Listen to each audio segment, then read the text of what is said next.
Read Into It with Robin, a virtual book club. Everybody, welcome to the first virtual book club. I'm going live today with Rebecca, and we are going to be talking about this book, You Can Heal Your Life by Louise Hay. Rebecca is the one who actually recommended this book. I had never heard of it. I had never read it. So if you're joining today, whether you read this book or not, I'm really excited to be talking about this. And I'm hoping that we're going to be meeting every single month. I have a few guests lined up. So we're going to have lots of interesting conversations. And again, whether you read the book or not, I'd like to welcome you on here just as a space to further our knowledge and our growth and our self-development and just talk about interesting concepts. And there were a lot of interesting concepts in this book. And I will say that some of the things I read really resonated with me. And some of the things I read, I just had questions about. So I'm really curious to hear Rebecca's take on this. I will be reading the comments as much as possible. I would like this to be something that anybody can engage in. Hi, Rebecca. How are you? Hi, I'm good. How are you? Good. So I was just talking about the book. I said that I had never read it before, and I read it on your recommendation. So I'm looking forward to talking about it a little bit, just because some of the concepts really resonated with me, and some of them were more interesting to me, and I wasn't sure. And I'd love to hear some of your feedback. So I guess we'll dive right in, and I wanted to check with you, what was your initial reaction to the core message when you read the book? What was it about this book that you felt like would be interesting for us to talk about? What was the message that you want to share? So I really like the concept of the mind-body connection. It's been really eye-opening for me, kind of beginning in my around age 18 and early 20s, and kind of pointed me in the direction of becoming a psychotherapist. And the more I understood about the intersection of the mind-body connection and trauma and how emotions are felt in our body, and kind of learning some more somatic interventions, I just felt like it gave a more holistic but also effective, comprehensive way to heal and treat ourselves, and to also kind of work with other providers more collaboratively, to just understand ourselves better, have more tools to kind of look at things from this broader lens. So I think that's what I liked most about her book. I like that she brings in the idea of spirituality as a tool to help us heal or maybe find resilience from. And so it is an older book, but I felt like the concepts of kind of leaning into different things when you maybe feel like one area is not in your control, to kind of lean on a higher power, or maybe you're having some sort of physical issue and you don't feel like you have much control, but maybe you can leverage some of the mindset work. Or you're feeling stuck mentally, but maybe you can learn to tune into your body and find calm in that way. And then that helps to also shift the mind. So I feel like it feels empowering for me. And I liked that. That was kind of my takeaway message. Yeah. There's definitely a lot of empowerment in this book. I would agree with that. And it's interesting, you're saying it's an older book. It almost, I want to say, predates IFS, or maybe started around that time. And it was really interesting to me because just as I got into the first chapter, or maybe it was even the introduction, I jotted down somewhere, I was like, oh, there's some IFS concepts here, that sense of self. And EMDR a little bit, it overlaps. I mean, honestly, the more training and exposure I do to all different types of schools of psychology and schools of thought, I see so much overlap. They're just subtly different with different names, maybe slightly different styles, but you really can find a lot of commonalities in so many of these things. And that's why I think for myself, I'm kind of take what works and leave the rest. And also for clients, kind of figure out what approach is going to resonate with them. And just finding that language that speaks to us or to them. Yes, for sure. And I will say that there's one phrase that I took from this book that I've been using, I've been sharing with my clients, and that is the concept where she says to like look in the mirror or not even look in the mirror, but just to think to yourself, I accept myself. She has like two versions. One is I love and accept myself, and one is I accept myself. And I found that to be super powerful because there's so much negative self-talk that people have that they don't really even realize. And It's so so just automatic. yeah. And just that simple phrase is a game changer, I think.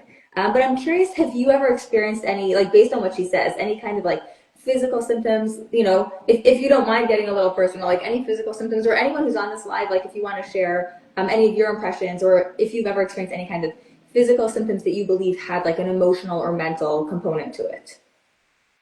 Yeah. And actually, when I had learned about her book in like undergrad, just I started using it also. Like if I was feeling a little nauseous, I would look in the book and see like what does she recommend as an affirmation for that, and like what's a possible emotional cause. Obviously, just disclaimer, I would never say like don't go to a doctor and like use this to diagnose yourself, but it's just another tool you can use. But I remember, yeah, like nervousness, anxiety, like anger, frustration, maybe is manifesting in the stomach, feeling out of control, like, or you can't make a decision, sometimes headaches, um, just different clenching, the jaw, like, even now, sometimes working with clients who are open to this kind of stuff, they'll maybe talk to me about like a somatic symptom. Um, and then we'll kind of look in the book, and it's very often like spot on with an issue that they're trying to work through. I had a client, it really resonated, these concepts with her, and she had said that she had to get a root canal. She had put it off because she was traveling, but she had like an infection. It was very painful for the tooth, and we had been talking just in that session about like this idea of uprooting unhelpful core beliefs. Like that was the language I used before she told me about the tooth. And then I said, I'm so curious what the book would say. So then I looked, and it said it was like uprooting like negative core beliefs, like root canal.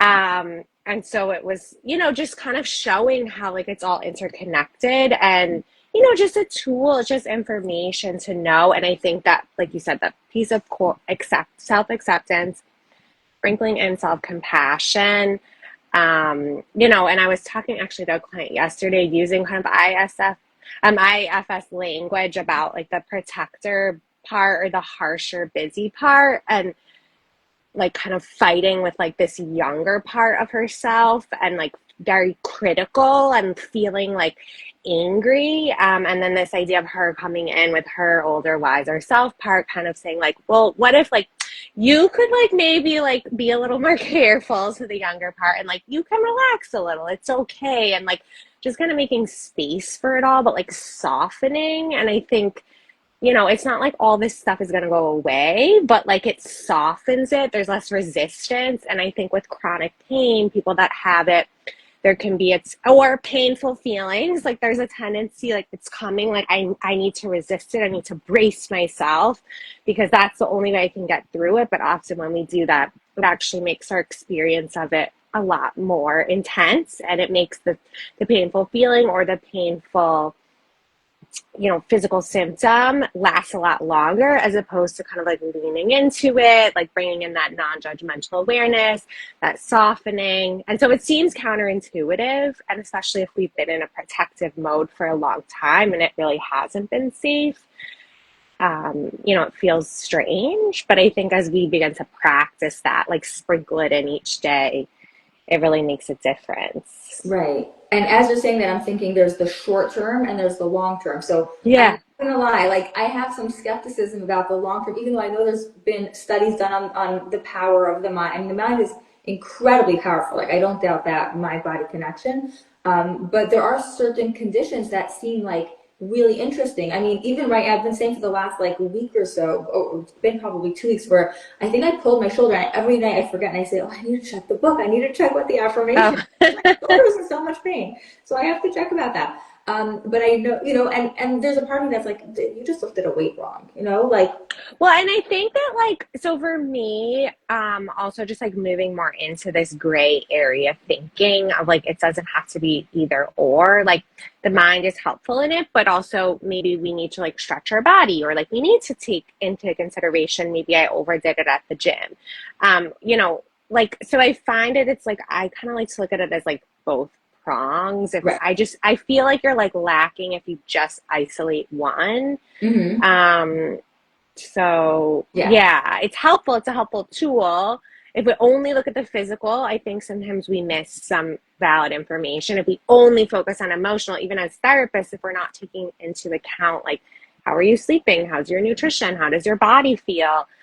We're probably missing stuff. And, like sometimes doctors, like not taking into consideration, like, do you have a support system? What's going on at home? Like, how's your job? Like, do you have a Mm-hmm. therapist? Right. They're missing something also. Yeah, totally. Like, lean into what your body's telling you, because your body's sending you a message, and that's the really cool part. The healing part, we can talk more about that. We can think about that. How much power we have. Even though, again, I'm going to say this again and again, the power of the mind is so strong. But I know, when we chatted briefly, and I had shared with you that I had actually like burned my finger, and that was the day that my mom was getting up from shiva. I had lost my grandmother, and then I was like reading the book for the book club, and it was saying something about fingers, and specifically the ring finger being associated with grief. And I was like, oh my gosh, like, it was an accident, but it was so timely. It was really interesting. So that definitely stood out to me. Yeah. And I think also when you're just like more open to it, it's not that I'm also trained as an energy healer, which I did it like way before becoming a therapist. But I remember kind of saying to people when they would ask about it, or they would come to me and say like, I don't believe that, do it on me. And I would say like, you don't have to believe, but try to suspend disbelief, because you already create a natural resistance. You can still there's a healthy level of skepticism, but if like you're not open to it, maybe try something else for right now. Like, you don't need to force anything, but I think the fact that you're like, I'm curious, that's interesting. It's just another tool to kind of think about like, oh, maybe I was also like a little distracted because I'm grieving too. And like, it's showing me. And also with the shoulders, so she has different things with like lower back can represent like financial stress. I'm forgetting what middle back.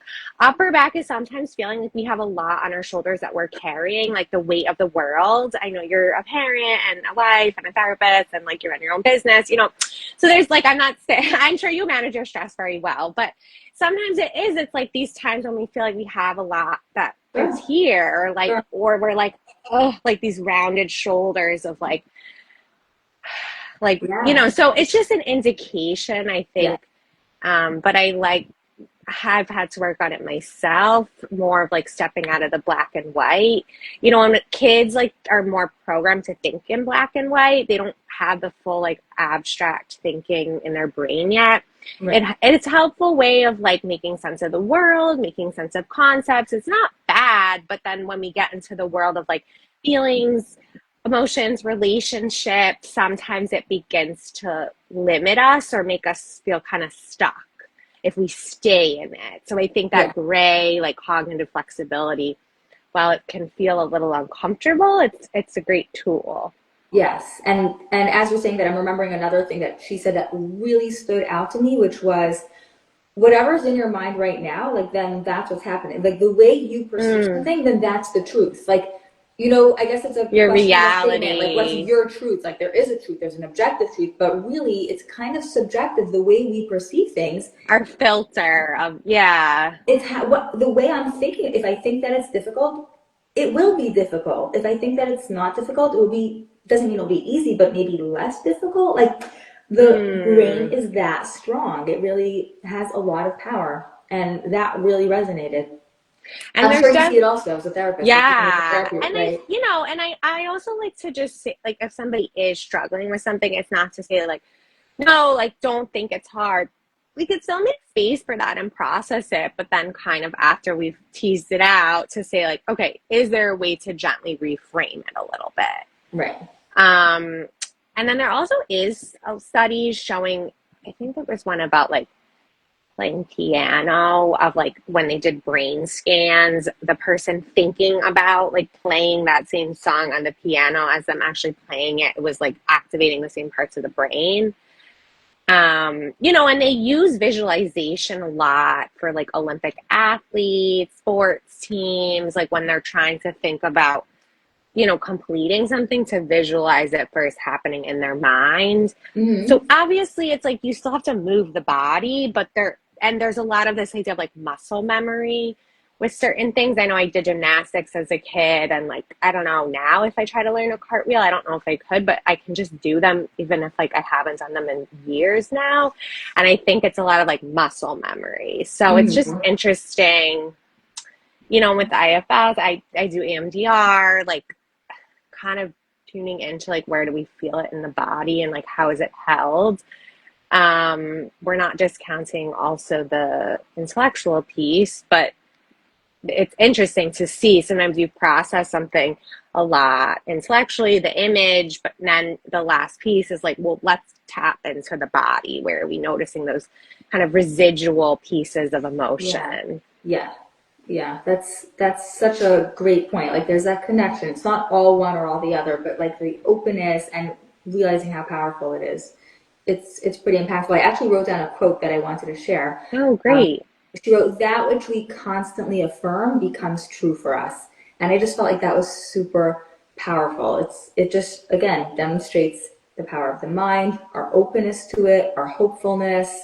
And I thought that was really, to me, that kind of summarized the message of the book. Yeah, no, it's true. And there's another book. It's I don't know if you've heard, you may have. It's called It's All in Your Mind. It's a Jewish book, but it talks a lot about those concepts too, of the power of our thoughts, the power of our words, and that at times things can become a self-fulfilling Mm-hmm. prophecy. Not that Mm-hmm. we're not like magic beings, but that there is something about, and I talk about when I work with dating a lot of like continuously saying like, I'm never getting married, all men suck. Like, you're kind of putting that out there. So, and like when you're in a really like space, like a headspace of urgency, of negativity, and you go on the apps or you're trying to meet someone, like often you're going to keep seeing this like frustrating experience. And so a lot Mm-hmm. of times when people are like, well, where should I go? Like which matchmaker, which app, like where, I'm like, I think you're focusing too much on like the external. Let's go back internally. Like, yeah, you have to put in that external effort. Again, going to a doctor, getting checkups. Like, but if you're in a place where you're like very angry or there's things you're resisting or like that's gonna play a role too. So I think Mm-hmm. it's like this ongoing kind of like checking in, looking out, like Yeah. kind of like, Yeah. like an ongoing like seesaw, finding that balance. Yeah, absolutely. So I guess we can leave off with that message. I am going to be sharing this on Instagram and hopefully on other social media channels also. So I know we did this, it's kind of the middle of the day, it could be different time zones, different places, but anybody who wants to join in the conversation, in general, the book club is not just, between me and whoever I'm speaking to, in this case it's Rebecca, but also anyone who wants to comment, I'm happy to engage with. And when I post it, hopefully we can both check on the post. So anybody who wants to Yeah, and comment watch on the anything that we've said, replay. yeah, yeah. Yeah, and I'm also curious, just the you might like that other book, It's All in Your Mind by Mm-hmm. Sarah Yosef. Yeah, But in yeah. general, like sort of like see, like you said, you're like, oh, like some of these concepts like show up in IFS, like kind of like it's just like then we begin to see a lot of like the same concept in different places too. Yeah. Yeah, and I think it just kind of strengthens it also because it's like it's more at like the forefront of our minds. Yeah. It just goes to show, I think, that level of impact, I think it's empowering because I think it shows Yeah, I autonomy agree. we could potentially have if we lean into it. So that's, I think, the really, really helpful part, I hope. And I think empowerment, like the idea of resilience, we take our power back. Like we can't always prevent trauma or stress or like all of these external things, but we have an ability to respond. And so sometimes claiming that, it really makes or breaks like the sort of Yeah. like your trajectory of healing and change. Yeah. And particularly, I think with anxiety, this would work very well, this Oh, approach. Because yeah. Yeah, just knowing that the way I think about something or hope for something or look forward to something, whatever energy I'm bringing, positive or negative, it could make a big difference. And it makes a big difference not only to what will happen, but to how I feel right now. Again, going back to that. Currently, yeah, Yeah. because the amount of times I think on like an autopilot that we're playing out, like worst case scenarios, we're trying to prepare ourselves, like the brain wants to keep us safe. But yeah, like what if we then also take a moment to kind of imagine, like, well, what would be like the ideal scenario? Mm-hmm. Yeah. Yeah. Yeah. Yeah, and I think we could leave off with this. I think it's a lot of food for thought, really interesting concepts. So I'm really glad that you shared this title with me and got me to read this. I And she's appreciate it. got like, so her whole, she's not alive anymore, but she has like a whole publishing house, Hay House, and Yeah, there she has like affirmation decks and, like other free, like meditations and those kind of things, yeah. I found people her can this morning. check I out. was on Spotify, and I think she has like or a podcast. I don't remember what it was, but yeah, there's a lot of material that's accessible, even if you don't actually buy the book, but you can access materials. Exactly. Yeah. And I think in general, just leaning into that idea of like self compassion, self love, self acceptance. Mm-hmm. Yeah, yeah.